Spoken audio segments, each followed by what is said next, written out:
advogado que estava na reunião. Vou cumprimentar aqui os colegas que ressuscitaram o movimento estudantil aqui no campus do Botucatu.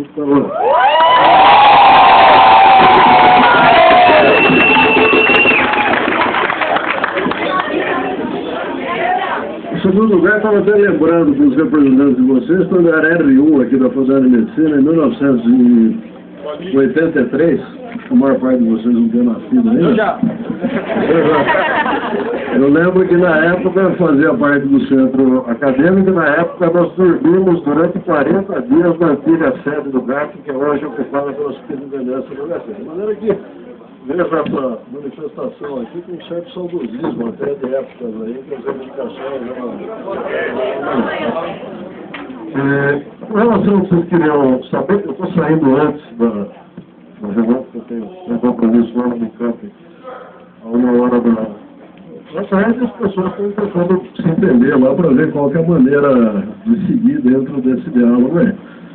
A única coisa que eu posso antecipar, eu não quero falar, na verdade, o professor Rutano, que preside o GAC, me chama as coisas do GAC, existe uma comissão da reitoria que está trabalhando a questão da reunião. Ontem nós tivemos acesso na reunião do fórum de diretores, um relatório que foi feito por essa comissão, e de maneira que isso será encaminhado do reitor. Mas eu gostaria de deixar claro uma coisa aqui, que eu acho que é um sentido pedagógico até para vocês entenderem. Vou repetir o que eu disse para os colegas lá, e alguns não gostaram muito. Quando nós fizemos essa invasão do GAC, movimento estudantil, nos anos 70, nos anos 80, né? Invasão, ocupação, enfim. Na época, essa semântica não fazia muito diferente, porque a repressão era um pouco diferente, o regime de ditadura militar é diferente da história. Mas o que eu estava dizendo, eu acho que isso que tem faltado, não só nesse campus, mas no movimento estudantil honesto de uma maneira geral, é que nos instantes, nos últimos 3 anos, eu estou participando do CO há uns 6 anos aproximadamente, em que foram discutidas verbas para os movimentos estudantis. Nos últimos anos, por exemplo, foi privilegiada a política de construção de moradia. Não vou entrar no mérito se está certo ou se está errado, certo? Mas a verdade é, o professor Macari vinha insistindo nisso, que os estudantes, a ausência das representações estudantis no CEP, no CAD e no CO, tem atrapalhado muito essa negociação.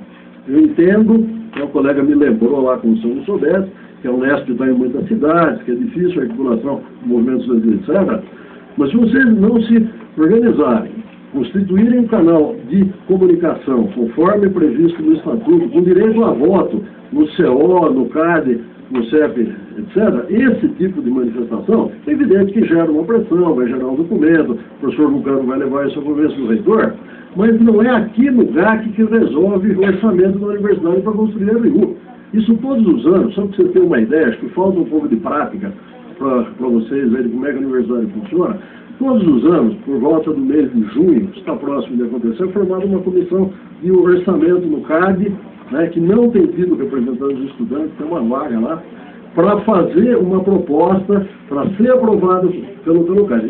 Essa comissão, antes do assunto para o CO, é a comissão que vai determinar quanto de dinheiro que vai pôr em cada item e quais são as prioridades que cada área tem, ensino, graduação, pesquisa, assistência estudantil, o PROAS, dos servidores, etc. Então, se o debate não acontece nesse instante, com as pessoas colocando as suas necessidades, não é agora, no correr do ano, que não há possibilidade de se mexer no orçamento que vai se resolver alguma coisa. A verdade é essa, quer dizer, você tem que agir dentro daquilo que é. E veja, e não é uma operação política do ponto de vista fácil. Essa comissão, não vou dizer os números aqui, mas ela fez uma análise das 23 cidades onde a Unesp está presente, supondo que existe uma proposta de se fazer um modelo de restaurante universitário único para a universidade inteira. Não custa barato isso. Custa muito caro. É possível por orçamento? É, desde que haja uma articulação e que se entenda, por exemplo, que a fase de construção de moradia, porque veja, vocês estão pedindo RU aqui, tem campos que encaminham manifestações lá, que, por exemplo, que para eles querem mais moradia em vez de RU, que aumente mais. Então, veja, nem isso há uma posição única. Se você perguntar aqui, você quer... então veja uma coisa, mas só que na hora que você vai produzir um orçamento, você tem que escolher, tem que fazer escolha. Né? Então é isso que eu estou dizendo, veja.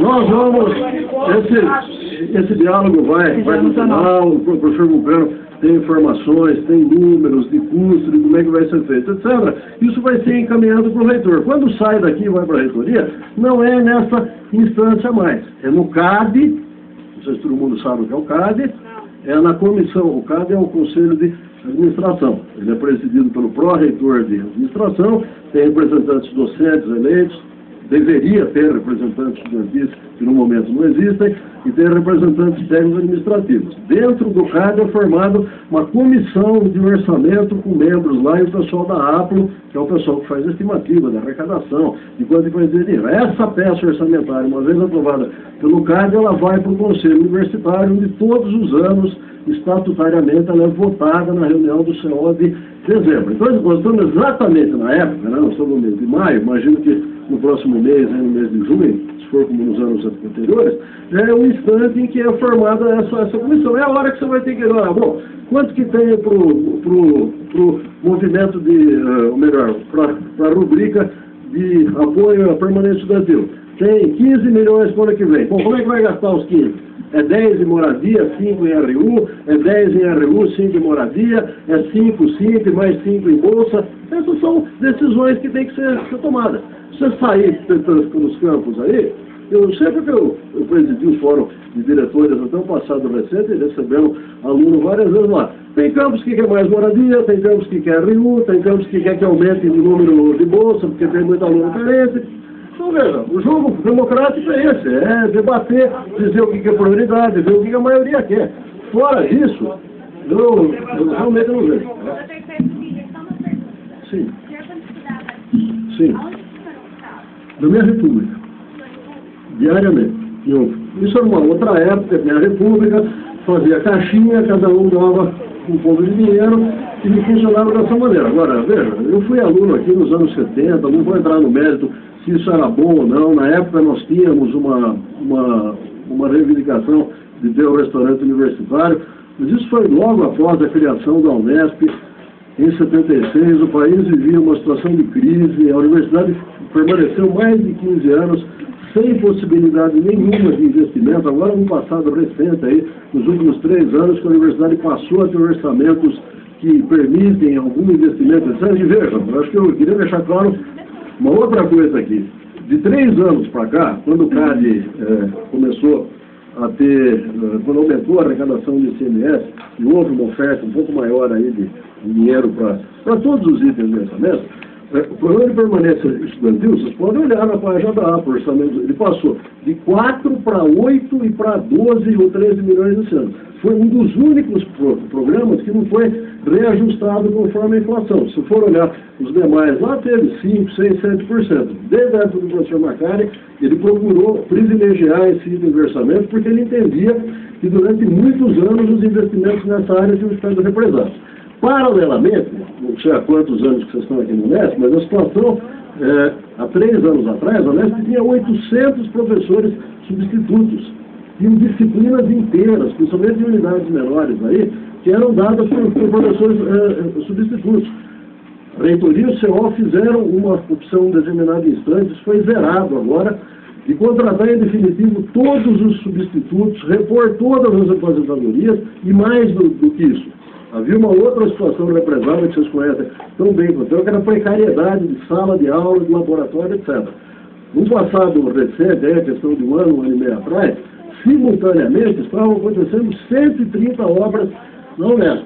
Então, na realidade, a leitura que eu faço, sou professor da universidade aqui há quase 25 anos, fora o tempo que eu tinha como aluno e como residente aqui, é que é o seguinte, nós vivemos anos aí com a arrecadação de semestre ruim, e na realidade não tinha dinheiro para nada.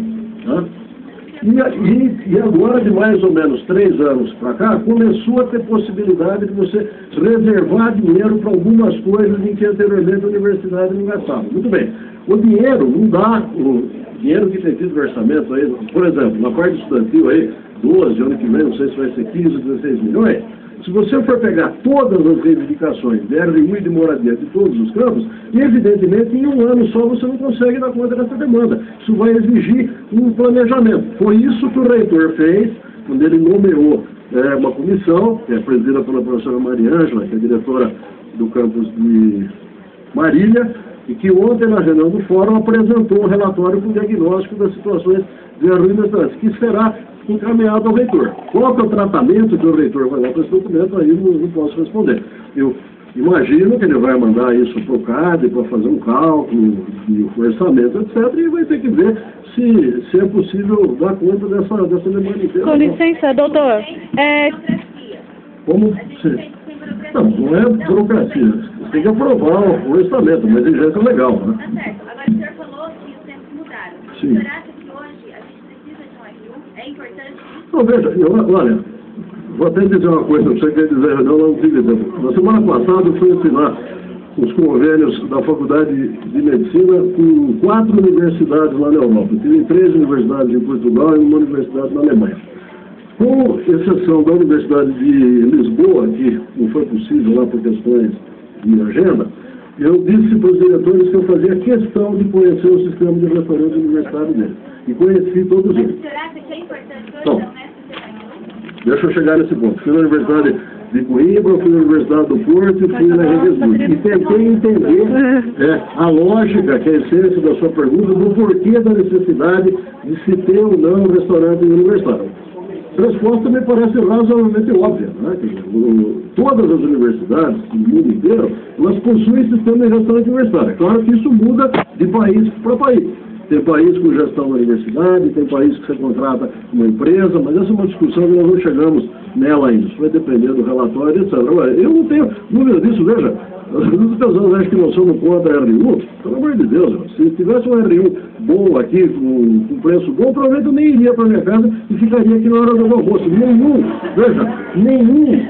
dos diretores aqui tem opinião diferente dessa. Então, será O que eu acho que a confusão, menos para um, mais para outros, que não conhecem direito como é que funciona a universidade, é imaginar que o GAC, no orçamento dele, tem dinheiro para resolver essa questão. Vou te dar só um número. O ano passado, quando eu era presidente do GAC, o dinheiro que veio para o GAC a título de custeio, ele foi consumido aproximadamente 92% com pagamento de água, luz e telefone. Questão de um mês e meio atrás, tivemos uma reunião de emergência com o professor Durigan, dizendo para ele o seguinte: o custeio que veio para o GAC com a fonte da média não fecha o ano nem para pagar as utilidades públicas. Então, não há fonte da medicina agora. disponibilidade como A sua fonte da fonte. Então, Sérgio, aquela fonte da Faculdade de Medicina, aquele jardim, foi uma doação da FAMESP. A medicina não tinha dinheiro para isso. mas não é dinheiro público? Não, dinheiro... E quem paga a água também? Não. A água é uma coisa, a FAMESP é outra. Mas não há água que quer 90% também das contas do GAC? Eu acredito que isso gasta uma boa quantia de água. Eu fui investigando. Olha, veja, eu vim aqui dar uma explicação para você, não vou entrar nesse debate ridículo que você está ganhando no microfone. Eu acho que não é ridículo, desculpe. E os alunos concordam.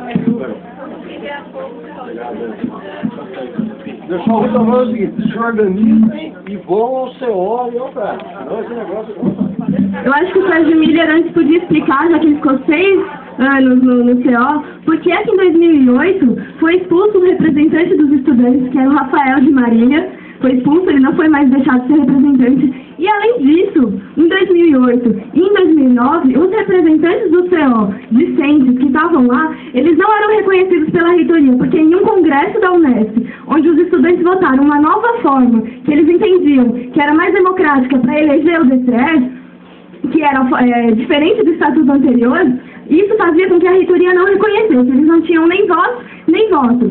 E aí, foi exatamente nesse ano onde, já que não tinha passado os decretos do Serra, eles diluíram em doses homeopáticas, como por exemplo o PDI e a Univesp, e enquanto eles discutiam em vários fóruns o PDI em Águas de Lindóia, os representantes do CO que iam para lá, que não eram reconhecidos, não podiam discutir, não podiam votar. E aí, no final, quando vocês pegarem, qualquer um deles pode ter para dar para vocês, e tem na internet também. um documento pronto do PDI, tem lá, participação do DCE da Unesp, sendo que a gente não tinha voto, a gente não tinha legitimidade lá por conta deles. Claro, a Fiesp, representante dos empresários, tinha, os estudantes não. E aí vem dizer pra gente que a gente não tá, né, nesses órgãos de representação. Ora, a gente tenta tá. Além disso, todos os diretores recebem financiamento, custeio para se reunirem em fóruns de diretores um dia antes do CO, Conselho Universitário, onde está todos os diretores, os funcionários, os estudantes e a Fiesp, claro. A empresa privada não poderia estar de fora disso, né? E os estudantes não têm verba para ir para o CO. E os estudantes, eles não têm verba para fazer os próprios encontros, conselhos universitários.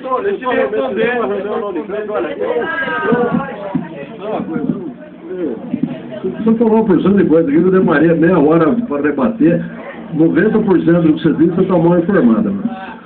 Eu até entendo. Se tivesse, olha, eu me disponho, se vocês agendarem, eu debato esse assunto que você está dizendo ou qualquer outro na hora que vocês quiserem e te explico como é que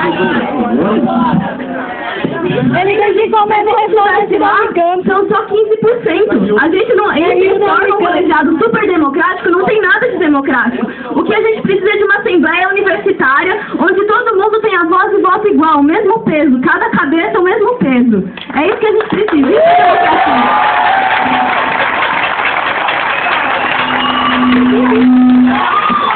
Bom, gente, vamos dar um tchau pro Sérgio enquanto ele vai almoçar no restaurante universitário da Unicamp e a gente fica aqui, tá?